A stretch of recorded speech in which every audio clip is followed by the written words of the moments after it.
Millions of people have posted about the Me Too movement since the weekend. It is a push to bring awareness and to eventually end sexual harassment and assault. Actress Alyssa Milano is credited for getting people to talk about this. But the movement actually started 10 years ago. Activist Tarana Burke first pioneered this movement to help young girls of color who survived sexual abuse, and it has since blown up to have an even bigger impact. The effects of this social media campaign are being felt right here in D.C., and our Michael Quander has one woman's story. I remember when I was taking a cab one day back at around 11 p.m. And I got into the taxi, and the cab driver turned around and told me that I looked like a slut. And then he turned around and grabbed my leg. And I was 1 block away from my house, and I immediately just threw like $20 at him, ran out of the car, and you know, that was that. Noor Mir moved to the U.S. from Pakistan about 9 years ago. She eventually found herself living right here in D.C.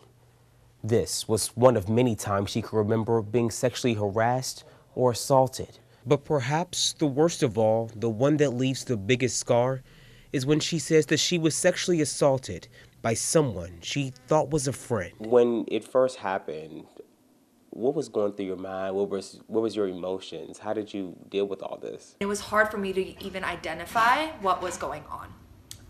So my emotions were confusion. It was kind of disbelief that a friend would do this to me. Does it still hurt? Do you still feel some kind of pain from what happened 6 years ago? Definitely. I think the pain that I feel is in terms of like a lost friendship and relationship. I think that the pain that I feel is distrust. Yeah, and she knows that some people may not understand it, but Mir never pressed charges because at the time, this was still someone she cared deeply about.